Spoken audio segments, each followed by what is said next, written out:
रहीम अस्सलाम वालेकुम।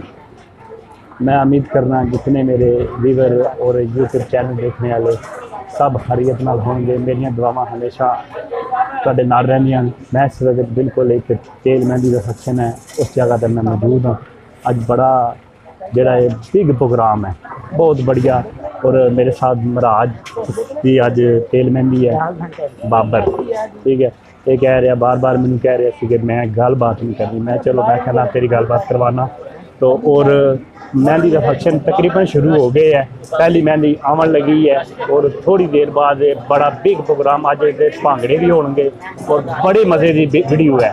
मेरे ख्याल में जितनियां मैं वीडियो बनाई उन्होंने वीडियो जी है फर्स्ट क्लास है, बिल्कुल ज़बरदस्त वीडियो तुसें देखनी है पूरी, तुहानू चस समझनी है इस वीडियो, ठीक है। नाल राशिद भाई बैठे दो भाई, इन्होंने दोवां दी अज तेल मेहंदी है। तो पता है कि सीजन भी जोड़ा है ब्याहां का तकरीबन शुरू हो गया, हाफिज साहब विच आ गए, ठीक है जी। मेहंदी एक आ गई है तो ठीक है, मैं वीडियो शुरू करना बिला चक। तुसां वीडियो अज जी वीडियो पूरी देखनी है तो वीडियो देखने वाले भरा तकने तो पहला मेरा जो चैनल जरूर सब्सक्राइब करो और लाइक शेयर जरूर कराया करो, कमेंट जरूर कराया करो कि वीडियो मेरी पसंद आवनी है या नहीं आवनी। कमेंट लोग नहीं करते यार, मैंने समझ नहीं आवनी क्यों ना कमेंट करते, जरूर कराया करो, ठीक है जी।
अली प्यार करे प्यार ना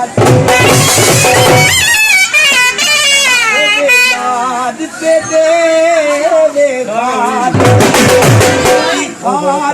खार ना समझी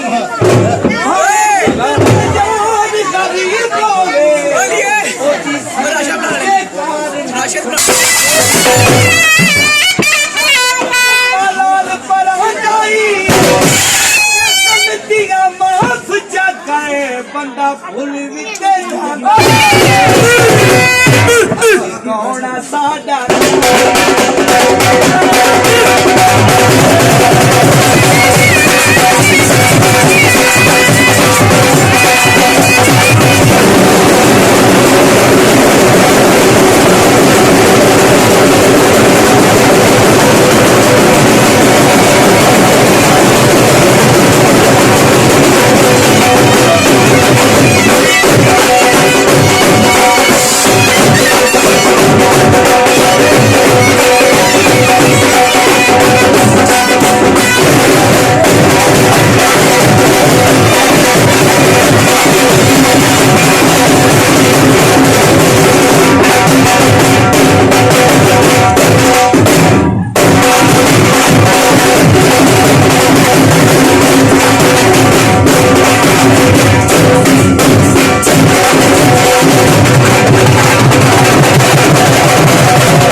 सारा बीच बेहतर लग जाएगा। फिल्म बन गई है भाई, सही हो गया ना, बनन दो फिल्म मजा आएगा।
नसीम साहब जी ये पार्टी ये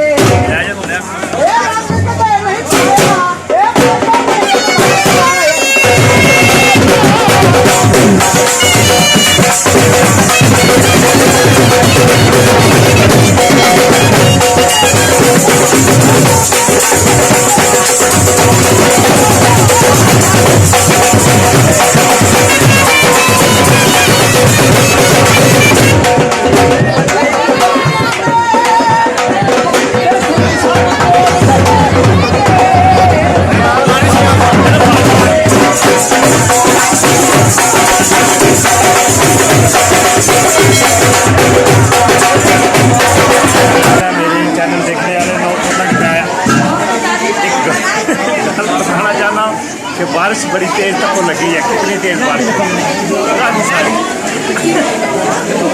वो एक कहावत है ना सारे पंजाबी जबान में हार बंदा आना जी वो जो महाराज होता है ना वो कुड़ियाँ चढ़ता है इस वजह से बारिश लैंदी है। असल इन्ना मेरा ख्याल बहुत ही चंगियां बारिश बड़ी तेज लैंदी है कुड़ियाँ चढ़ते इस वजह से ना बारिश जी है तां लैंदी है। असल पंजाबी जबान जी आखिर तक लो कितनी बारिश तेज हुई है। सारा माहौल खराब हो गया, बर्मार चीज़ हो गई है काफ़ी।